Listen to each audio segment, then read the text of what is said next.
What's up, guys? Nick Major here, APTV correspondent. My good friend Chris Motionless from Motionless In White stopped by my place, and we had a great chat about the band's upcoming album, Graveyard Shift, what it was like touring with one of his favorite bands, Korn, and a lot more. So stay tuned to see what he had to say.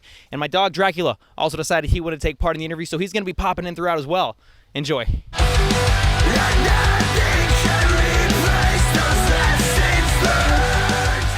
Oh, man, good to be chatting again. We haven't really hung out, seen each other since Warped Tour. It's been a little bit. So what have you been up to in those summer months? Working on the record, and we did a tour in between the record with Korn and Breaking Benjamin over the fall period of time.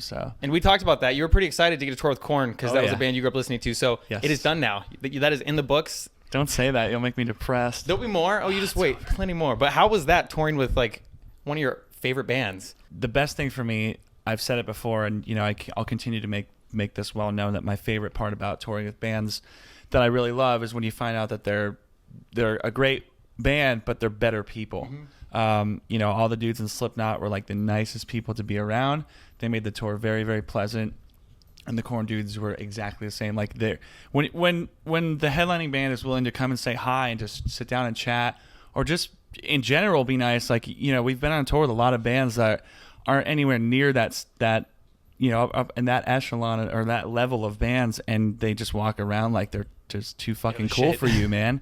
And I can't get down with that. I mean, I know that people probably take us in somewhat of that way because we're really quiet. Like people mistake being quiet as being arrogant, which we're not. Like, trust me, we like you. we're just not that bad. Yeah, we're just quiet. It's insane to me to see like how awesome all these people I've looked up to. I feel like justified in having looked up to them as artists or just people in general because of how cool they are. Mm-hmm. So. And the other thing we chatted about last time while we were both on Warped was once Warped ended, you said you were going to be getting back into the studio. You had some vocals that you still had to record and stuff. So record-wise, what has happened since then?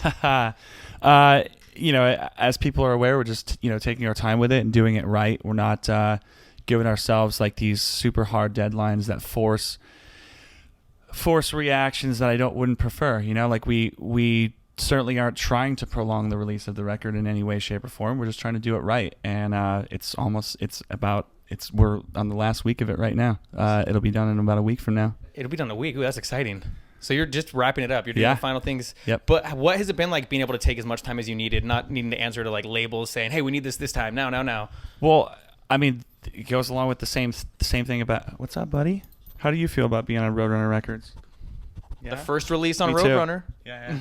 Being on Roadrunner, they've been really, really amazing to us in terms of like wanting to. They see the vision that I have, that we have, that we want to do the record right and make it as, we don't want to. We're not looking to make just another good record for our band. We're looking to make a record that could be of the caliber of being, nominated for Grammys or being just another album. Like, you go back and listen to these albums by the bands that we just talked about, Issues from Korn or, any the earlier Linkin Park records, and you hear those records and you're like, every fucking song is like a masterpiece, and There's no filler. Yes, exactly. Start to finish. And not that I feel like we've had tons of filler in the past, but we really wanted to make sure that this album has, this feeling that we created, at least our masterpiece as an album, and Roadrunner has been really, really, really forward with wanting to go along with that. So there's been no pressure from them. There's been no pressure from really anybody except for myself and just time in general. And, very understandably, the fans, they want to hear new music and they want to hear stuff. So I guess in the best way possible, the fans have been the number one force to help push to get this record done.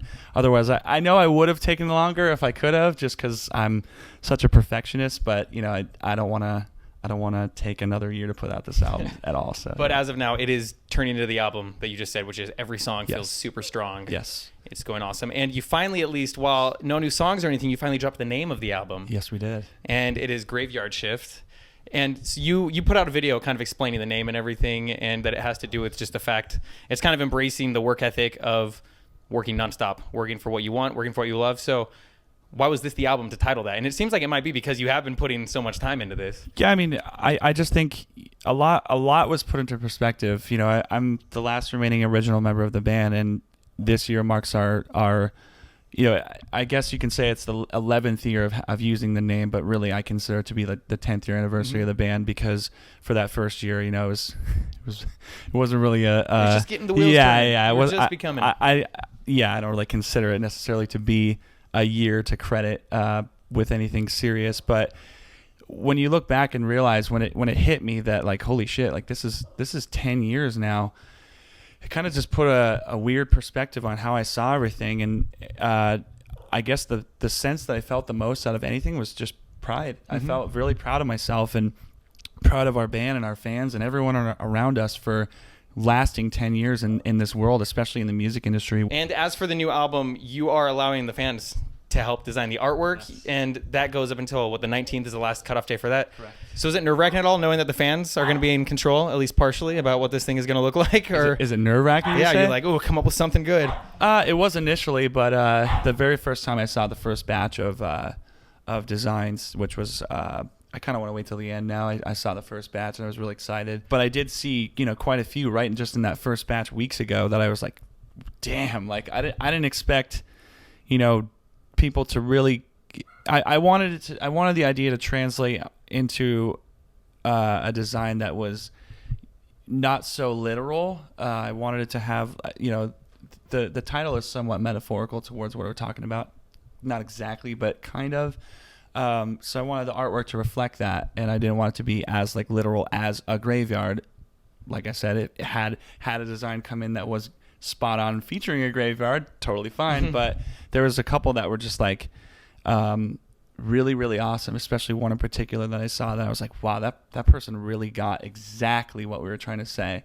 So I'm excited to see if there's any more that have kind of pinpointed the meaning behind it as a whole and as a visual, which is something that we're always a big part of trying to do. We try to bring what our songs or lyrics are about in a visual form in our music videos and stuff like that. So to see that someone else understood that and put it on paper was really, really exciting. So it is nearing a new year, and I know people are going to be wondering, when is the next song coming out? Is there a music video that's been in the works? What? Yeah, I mean, we've kind of just wanted to finish the record and not focus. Like when you start getting into the next video and the next song, like it does feel like there's this really bit of like a bit of a deadline and pressure, and we kind of just been waiting to the record's in a great spot, which it will be very, very, very soon, and kind of just evaluate where to go from there, and we're just gonna stop for a minute, look at everything over the holidays, and come back, and then comes photos, videos, new song release, all that stuff.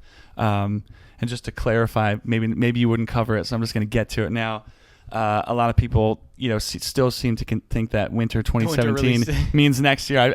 I see so many debates about it. Let's just. I'd like to formally change that right now to early 2017 and no longer winter. So that way we can correct the. So before spring 2017, yes, you are aiming to have the album out. That is correct.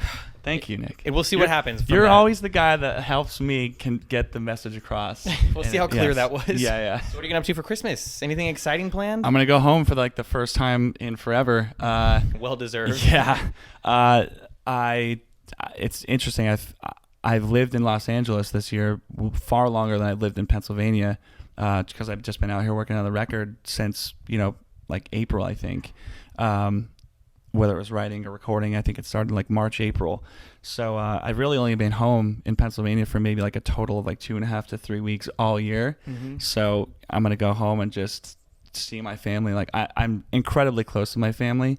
So it does get hard like to be away from them, because I really like hanging out with them. And, just as simple as going out for dinner or just hanging out and watching TV with them, it's amazing for me. And the more you don't have that, the more you really, really appreciate it when you get to go home. So, gonna hang out with them, and that's really all I care about doing. Good. So that'd be a good way to end out the year right before you hit one of the biggest years, I'm guessing. Yeah, like I kind of forget what it's like to be home. It's interesting because being here, it's been so warm. I don't remember like what Christmas feels like or anything. Like it's kind of here, but being from the Northeast, this does not feel like Christmas to me here. So like going home and potentially seeing snow and having to wear a jacket and just all that kind of stuff, it's like this foreign concept to me at this point. So I'm really excited to like just culture shock myself, just wrap yourself back into that lifestyle. Exciting. So kind of back to the album title, the Graveyard Shift, and just kind of the idea of never giving up and just constantly working towards what you want. How did you get that work ethic? Like, how did that happen, and why? How do you still have it 10 years later to constantly be doing it nonstop? I told you, you're like the guy who lets me just say everything. So maybe that's a bad thing. Maybe just talk too much. Good. Say it all. Yeah, good.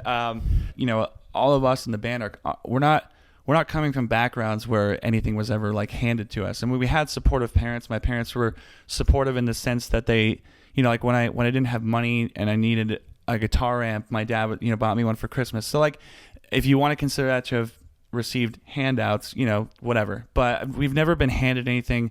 We've never ever just exploded as a band. We've always worked our way up from the bottom slowly, and it really gives you this appreciation towards what you do, and like I said, this pride towards what you do, that you can't buy that. You can't it just has to happen from the amount of time that you put in and your work ethic. And I think that it's just stemmed from just our backgrounds of where we're coming from and my own personal background. I've been there. I've been on my hands and knees busting my ass, grinding it out day to day. I used to work for my dad's company, like growing up, and then I know this isn't exactly a grinder job, but apparently it's pretty mentally taxing when you work for Walmart, where I used to work.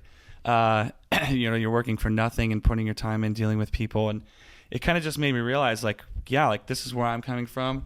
I know a lot of the other guys in the band are coming from the same place, and I realized that the majority of people that I feel find solace and happiness through music are going through a lot of those same things, where they're just grinding it out, trying to survive, and they have that, I call it the blue collar spirit that I like to call, that's what I feel like I have. Mm-hmm. And I just have this massive appreciation and of course mutual understanding for that mentality, and that's what I felt like what this album title means as a bigger picture. It's a tribute to people who go out there and bust their ass and work hard every day, and I'm happy that I can say that I've earned every fucking thing that I've worked for, and no one could take anything from me. I did it myself. I did it with our guys in the band. They did it themselves, and we all came together and worked really hard to get here. And like I said, no one could ever fucking take that from us. Well, I'm excited for you. It sounds like you got a big year planned. The whole new album coming out. That's gotta be so. You gotta be so excited for people to hear these songs that that no one else knows that they're going to love. Yes, there's a lot of interesting new things on it that I think people are going to like more than anything that we've done before. So good. And that'll be dropping before spring of this year. Early 2017. Early 2017, guys. That is what the winter means. Don't get confused. As everyone's just wipe that away. I don't even want to be associated with the winter early 2017. We just need like a 10-second clip of you saying that, and then we'll just put that out so everyone knows. Early. Just 2017. Repeat. Thanks so much for chatting, man. I'm glad it's been going so well for you since Warped Tour. I'm sure we'll chat after it comes out. And we'll talk we will. About Finally, once it's out, early this next year. Early. 2017.